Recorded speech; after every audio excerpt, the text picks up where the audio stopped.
Thank you, Mr. Speaker. I rise today to speak on an issue that I care deeply about, protecting unborn babies. Later today, this body will vote on H.R. 36, the Pain-Capable Unborn Child Protection Act. This legislation should not be controversial. It simply protects unborn babies that a preponderance of scientific evidence has proven can feel pain. We're talking about the 6th month of pregnancy. This bill is an important step in protecting the unborn. I'm a proud co-sponsor. I look forward to casting my vote in favor of the legislation later today. Recently, a group of students at West Virginia University made news for courageously speaking out in defense of life at an abortion clinic near Morgantown. I know firsthand that it's not always politically correct to stand for your values, but we should never back down from protecting the unborn. And I applaud these brave WVU students for their actions. Their willingness to stand for life reminds me of my days at Dartmouth College when I served as president of the Dartmouth Coalition for Life.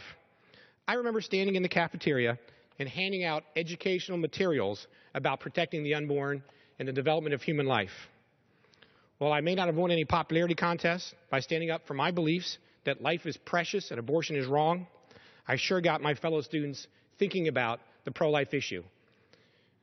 My pro-life commitment was cemented even further when I became a father. I have 3 children, and actually today, my youngest daughter turned 7 months old. I'm pleased to represent the state of West Virginia, where the pro-life movement is thriving and the rights of the unborn are being restored.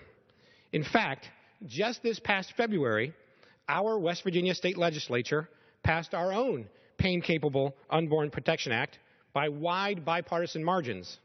In the state Senate of West Virginia, the exact same banning abortion after 20 weeks passed the state Senate of West Virginia by a vote of 29-5, with 11 of 16 Democrat state senators in my state. That's 68% of the Democrats voted for the bill. In the West Virginia State House of Delegates, the vote was 88-12, again with 2/3 of the state house members that are Democrats voting for the bill. This is a bipartisan issue. I'm hopeful today that a strong bipartisan majority in this chamber will follow the example of my home state of West Virginia and pass the Pain-Capable Unborn Child Protection Act, so these protections are extended to unborn babies in every state in the United States. I'm honored to also be the lead co-sponsor of Life at Conception Act, which simply clarifies that human life begins at conception. There's no question that we in the pro-life community have our work cut out for us. President Obama and most Democrats in Congress refuse to protect life at any stage.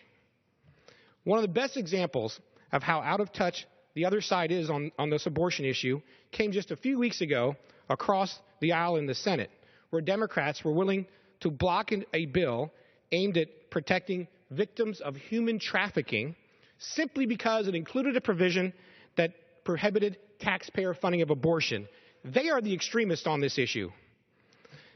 Look at President Obama himself. In 2008, when he was running for president and it was in a debate against John McCain in the Saddleback Church Forum moderated by Rick Warren, the moderator asked President Obama when life began.